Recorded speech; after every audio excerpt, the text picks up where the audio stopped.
तो अब की बार किसकी सरकार, तस्वीर साफ है। उत्तर प्रदेश में तस्वीर और बेहतर होती दिख रही है बीजेपी की। अभी 260 के करीब आंकड़ा चल रहा था, अब ये 273 के करीब जाते हुए, और सपा एक बार फिर समाजवादी पार्टी गठबंधन 125 पर ठहरता हुआ।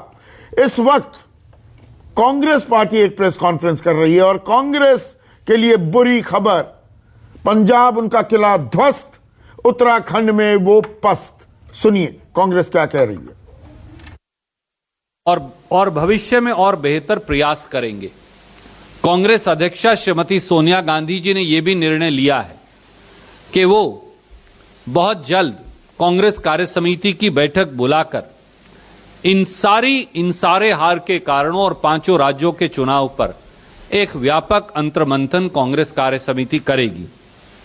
हम चुनाव परिणामों से निराश जरूर हैं पर हताश नहीं। हम चुनाव हारे हैं पर हिम्मत नहीं हारे।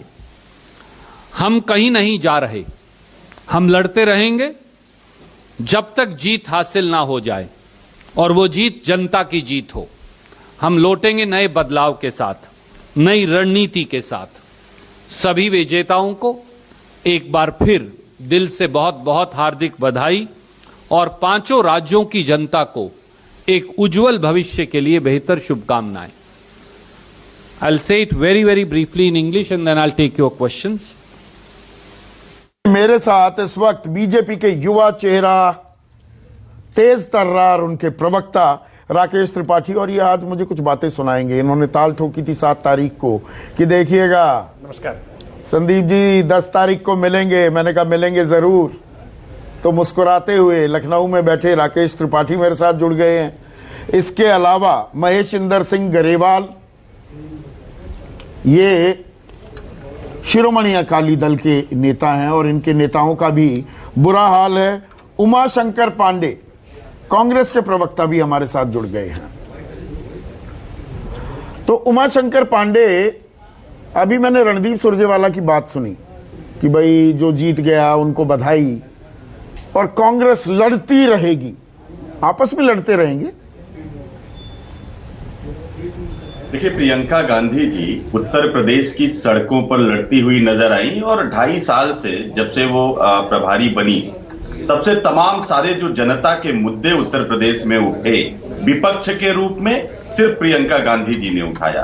उत्तर प्रदेश में जनता के मुद्दे पर चुनाव हो, ये विमर्श के केंद्र में लाने का काम अगर किसी ने किया तो विपक्ष के रूप में वो प्रियंका गांधी जी ने किया।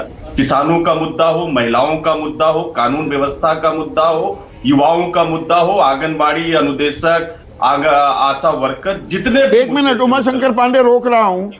उत्तराखंड में आपके सबसे कद्दावर नेता जो चुनाव हार गए हैं, हरीश रावत, कुछ बोल रहे हैं, सुनते। साथ दिया है, हम उसको पूरे प्राणपण से, पूरी निष्ठा से निभाएंगे।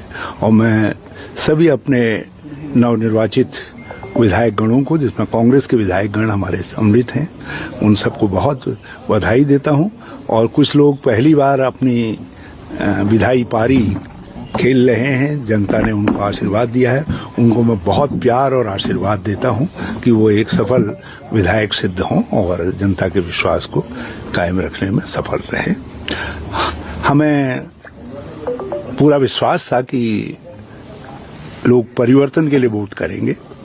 कहाँ क्या कमी हमारे प्रयासों में रह गई, मैं उसको कहीं न कहीं कुछ कमी रह गई, उसको मैं स्वीकार करता हूं, और कैंपेन कमेटी के चेयरमैन के तौर। तो उमाशंकर पांडे, आप कह रहे थे कि नहीं, असल विपक्ष की भूमिका 2.5 साल से उत्तर प्रदेश में आपने निभाई। लोगों का एजेंडा, लोगों के मुद्दे दुनिया के सामने, उत्तर प्रदेश की जनता के सामने प्रियंका गांधी वाड्रा ने रखे, और सीटें आती हैं 2। हाँ, बिल्कुल ठीक है। प्रियंका गांधी जी ने ये शुरू में ही कहा था, क्योंकि नई लीडरशिप, नए संगठन को तैयार करने का काम भी प्रियंका गांधी जी ने किया, और उन्होंने महिलाओं के लिए जो एक विमर्श स्थापित किया, उसमें उन्होंने पहले ही कहा था कि हो सकता है कि इसमें कुछ हम अच्छा प्रदर्शन ना कर पाए, हमारा प्रदर्शन, ऐसा प्रदर्शन ना कर पाए कि प्रदेश के अध्यक्ष, 2 बार से विधायक अजय लल्लू भी वो अपना चुनाव हार जाती। कोई बात नहीं, धामी जी भी चुनाव हार गए, उनकी सरकार आ जाती है, लेकिन धामी जी यूथ कांग्रेस के प्रदेश अध्यक्ष रहे हैं, भुवन कापड़ी जी, जिनसे वो चुनाव हारे हैं। तो ये लोकतंत्र है। लोकतंत्र में जो कुछ जनता जनादेश देती है संदीप जी, हम उसको सिरोधार्य करते हैं। जनता मुंह मोड़ लिया है आपसे, कांग्रेस की तरफ देख ही नहीं रही जनता। ये खतरे की घंटी नहीं बजती सुन रही है आपको। आप ये 5 राज्य हैं, आप देखिए, उसमें जो एक पार्टी सब जगह मौजूद है वो कांग्रेस पार्टी मौजूद है। ठीक है, हम बड़ी जबरदस्त मौजूदगी है। मैं थोड़ा आंकड़ा फिर से बता दूं, उत्तर प्रदेश में 2 सीटों पर आगे, उत्तराखंड में 70 में से 18 पर आगे, पंजाब में 18 पर आगे, 117 की विधानसभा में अच्छी मौजूदगी दर्ज करा रहे हैं आप। हाँ बिल्कुल ठीक है, हमारी सरकार थी, पूर्ण बहुमत की सरकार थी, हमसे गलतियां हुई होंगी, हम उसका मंथन करेंगे। रणदीप सुरजेवाला जी भी इस बात को कह रहे हैं। और संदीप जी, यही लोकतंत्र है।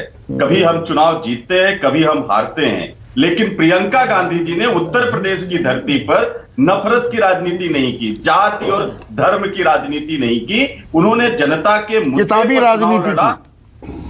जी, किताबी राजनीति की, किताबों में अच्छा लगता है किताबी नहीं। क्या वो गोलियां बरसते हुए आदिवासियों के बीच खड़े होना संदीप जी, वो किताबी राजनीति थी? क्या उन्नाव में जाकर खड़े होना पीड़ितों के साथ, वो किताबी राजनीति थी? या शाहजहांपुर के मुद्दे पर लखनऊ में पदयात्रा, वो किताबी राजनीति थी? या लखीमपुर खीरी में 3 दिन जाके उसकी गूंज क्यों नहीं सुनाई दी? में रहना वो किताबी राजनीति थी? तो फिर गूंज क्यों नहीं सुनाई दी? गूंज क्यों नहीं सुनाई दी इन रुझानों में, नतीजों में? ये तय करने का अधिकार जनता के पास। चलिए, और जनता ने जो जनादेश हाउ दिया नॉट टू है, फाइट इन इलेक्शन किताब लिख देनी चाहिए क्या अब कांग्रेस को? देखिए, जब हार होती है तो हर तरीके की बात होने लगती है, और इस बात में कोई कोताही नहीं है कि कांग्रेस पिछले 14 से हार रही। 2018 में 3 राज्य जीते, उसके बाद तो सिलसिला 3 राज्य जीते, लेकिन उसमें उनके जो भी मुख्यमंत्री जैसे छत्तीसगढ़ में बघेल थे, इन लोगों ने जबरदस्त मेहनत की थी। है क्या कि उत्तर प्रदेश में कांग्रेस का संगठन बिल्कुल खत्म हो चुका है।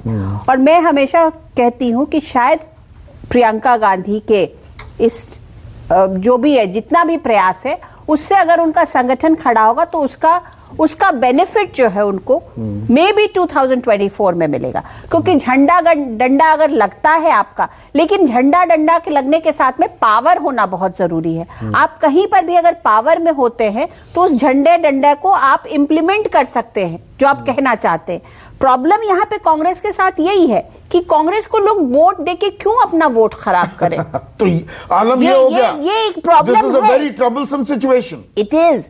और ये किसी भी देश के लिए, क्योंकि हमारे देश की हमारी जो जनमानस बना है और जो हमारी पॉलिटी है, वो एक डेमोक्रेटिक इंस्टीट्यूशंस पर बेस्ड है, जिसमें हर कोई अपनी बात कहता है और उसके बाद एक नतीजे पर जनता पहुंचती है। अब आज की डेट में बीजेपी जीती है और बड़े अच्छे से जीती है, तो इसका मतलब यह है कि उनकी बातों को जनता ने पूरी तरह से स्वीकारा है। जनता ने स्वीकारा है। They are persistence, anti incumbency के सारे फैक्टर्स उनके खिलाफ काम कर रहे थे। उसके बाद ऐसी रिजाउंडिंग, ऐसी सफलता हासिल करना, ये काबिले तारीफ है। पत्रकार कभी तारीफ नहीं करते राकेश त्रिपाठी, पर जो ताल ठोक रहे थे आप पिछले कुछ दिनों से, ताल में तो दम निकला। राकेश,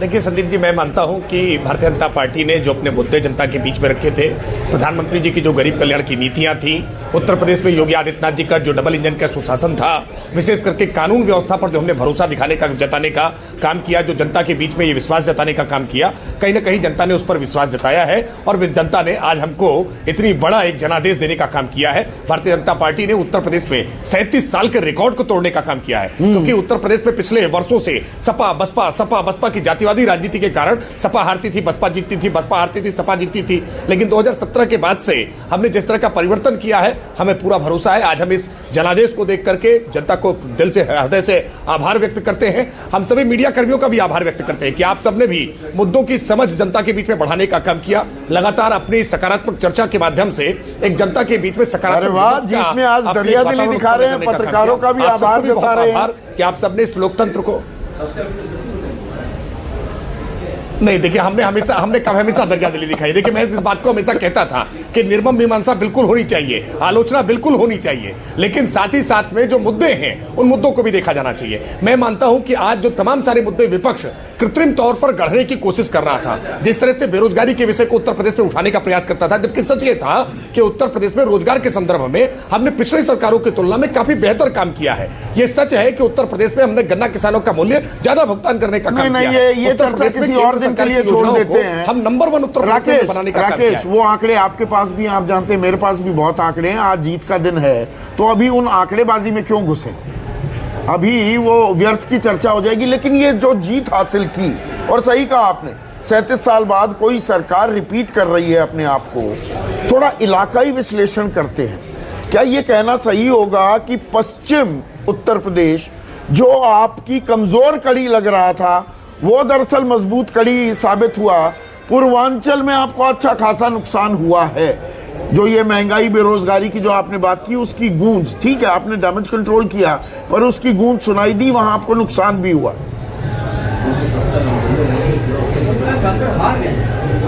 नहीं, मैं ऐसा नहीं मानता हूं। देखिए अभी भी रुझान है, अभी भी बहुत सारे परिणाम आने बाकी हैं। और अभी केशव प्रसाद मौर्य भी पीछे चल रहे हैं, आपके उप मुख्यमंत्री हैं, अच्छा प्रदर्शन करती हुई दिख रही है, क्योंकि केशव प्रसाद मौर्य भी पीछे चल रहे हैं राकेश त्रिपाठी। देखिए अलग अलग सीटों के अलग अलग स्थानीय समीकरण होते हैं।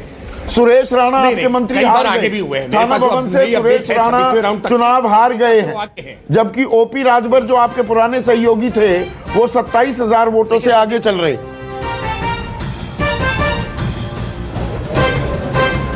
बोलिएगा राकेश, जारी रखिए, मैं बीच बीच में जानकारी देता रहूंगा। पार्टी से बहुत सारे आरोप लगा करके स्वामी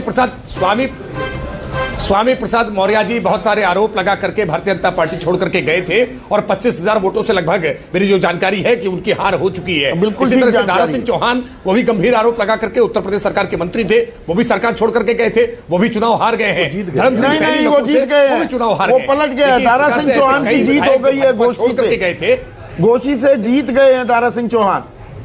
ताजा आंकड़ा आपको बता रहा हूं, मेरे पास जानकारी थी। नहीं मैं बता, वो था आपके पास जानकारी, लेकिन कुछ देर पहले पीछे चल रहे थे, वो जीत गए। अगर जीत गए हैं तो दारा सिंह चौहान को बधाई है। जीत गए हो तो दारा सिंह चौहान को बधाई है, लेकिन यह सच है कि मधुबन सीट से, जहां से वो पहले विधायक थे, हिम्मत नहीं हो पाई थी कि वो अपनी सीट से चुनाव लड़े। वो जाकर के उन्होंने सीट अपनी बदली घोसी से, और घोसी में भी कितना क्लोज फाइट रही है ये भी आपने देखा है। अगर वो जीत गए हैं तो निश्चित। यहाँ एक और बड़ी खबर, एक सेकंड रोक रहा हूं राकेश, ये थोड़ा रिकॉर्ड ब्रेकिंग एक फीट हुआ है आज। पंकज सिंह, जिस नोएडा में मैं बैठा हूं, 1,79,500 वोटों से वो जीते हैं। ये भारत में आज तक की विधानसभा में सबसे बड़ी जीत है। इससे पहले अजित पवार ने 1,65,000 से जीत दर्ज की थी। तो पंकज सिंह नोएडा के जो विधायक हैं, अब विधायक आगे भी रहेंगे, 1,79,500 वोटों से जीत दर्ज की है। और ये जीत शीतल तब की है, मैं क्विक कमेंट आपके चाहूंगा, जबकि यहां पर खबर यह भी आम थी कि पंकज सिंह के खिलाफ थोड़ी नाराजगी है लोगों में, और कोई विकल्प नहीं है तो दे देंगे, पर यहां तो रिकॉर्ड तोड़ जीत दर्ज की है। दरअसल नोएडा एकदम मॉडल कॉन्स्टिट्यूएंसी है, और पंकज सिंह ने इसको बहुत बढ़िया नर्स किया है। मॉडल इन द सेंस कि बहुत सारी कॉलोनियों में लोग रहते हैं जो मध्य वर्ग के हैं, उसमें हमारा चूंकि जैसा समाज का कंपोजिशन है, सवर्ण समुदाय की बहुत बड़ी तादाद है, नौकरी पेशा लोग हैं, किश्तों में मकान लेके रहते हैं, और यहाँ भारतीय वो पिछले कई चुनाव जीतते चले आ रहे हैं, अपनी कॉन्स्टिट्यूएंसी को बहुत अच्छा नर्स किया। और ये उत्तर प्रदेश के संदर्भ में आप समझाइए, जो कई दिनों से आप लोगों को बता रहे हैं कि देखिए मोटा मोटा खेल क्या है उत्तर प्रदेश में इस बार। 90-95 हजार वोट जो ले गया वो जीत गया। 75-80 वाला दूसरे नंबर पर आएगा, क्लोज कॉन्टेस्ट, क्योंकि बाइपोलर कॉन्टेस्ट है। एग्जैक्टली। तो जहां 90-95 वाले की जीत हो रही है जिस उत्तर प्रदेश में, वहां पर पंकज सिंह 1,79,500 वोटों से लगभग 1,80,000 मोटा मोटा कह दीजिए। जी देखिए, नोएडा जो कॉन्स्टिट्यूंसी है वो शहरी है, बिल्कुल शहरी है एकदम, और नोएडा में रहने वाले लोग ज्यादातर बाहर के हैं। और नोएडा में पिछले 5 सालों में देखिए सबसे ज्यादा यहाँ का आम आदमी चेन स्नैचिंग से परेशान था, वो गाड़ियों के हूटर से परेशान था, वो सेक्टर 18, सेक्टर 50, सेक्टर 62 की जो मार्केट में जो दूसरे तरह का माहौल शाम को हो जाता था, हाँ, उससे हाँ, परेशान। कारोबार जो होने लगते थे, ये 5 सालों में नोएडा में ये चीजें कहीं देखी नहीं गई। महिलाएं बहुत आजादी से आती जाती रहीं, चेन स्नैचिंग की कहीं कोई घटना नहीं घटी। कई गाड़ियां इसी नोएडा में जो इंपॉर्टेंट सेक्टर्स हैं वहां से चलती गाड़ी में से लोगों को रोक करके गाड़ी छीन लिया करते थे, सायरन बजा करके गाड़ियां रोक दिया करते। ये सब नोएडा में 5 साल में नहीं दिखा।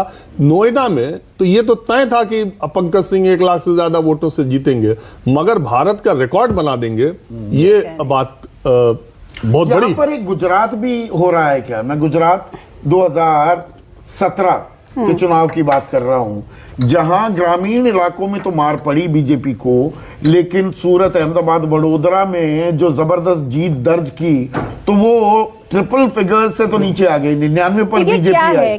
वही होता यहां भी दिख रहा है क्या? ये 269 के आंकड़े में शहरों में नोएडा पूरा साफ, आगरा पूरा साफ, कानपुर में जबरदस्त जीत। एक बात मैं और इसमें कहता हूं, हाँ, नोएडा को ये कहा जाता था पिछले कोई मुख्यमंत्री वहां आते नहीं थे कि जो आएगा हार जाएगा। वो यहाँ योगी लगातार जी ने बैठे रहे। इसके रिकॉर्ड दौरे भी किए हैं, न जाने कितनी कितनी बार आए हैं। ये श्रेय उनको देना चाहिए। जी बिल्कुल। लेकिन मुझे लगता है कि नोएडा एक मॉडल कॉन्स्टिट्यूएंसी है और वैसे ही सारी कॉन्स्टिट्यूएंसीज इंडिया की अब डेवलप कर रही हैं। आपको ये देखना होगा क्या है कि एम्पावर्ड हो चुके हैं लोग जी। और लोगों को क्या चाहिए? सुरक्षा चाहिए, और जो खास करके ये जो वर्किंग क्लास होता है, ये जो पढ़ा, जो नोएडा का बेसिक क्लास है कि यहाँ पर काम पेशा, नौकरी पेशा करने वाले लोग होते हैं, उन लोगों को क्या चाहिए? सुरक्षा चाहिए, उनकी महिलाओं को सुरक्षा चाहिए, खाना ठीक टाइम पर मिलता रहे, बिजली मिलती रहे, पानी मिलता रहे,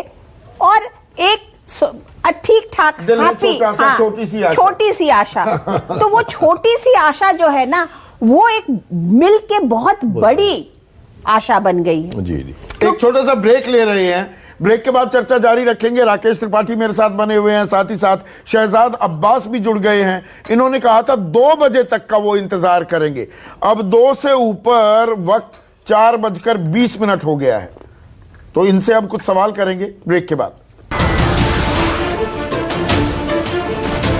नमस्कार, मैं हूं मानक गुप्ता। अगर आपको हमारा ये वीडियो पसंद आया हो तो इसे लाइक और शेयर जरूर करें, और हाँ, हमें सब्सक्राइब और फॉलो करना ना भूलें ताकि आप देश और दुनिया की कोई खबर मिस ना करें। तो जुड़े रहिए हमारे साथ और देखते रहिए न्यूज़ 24।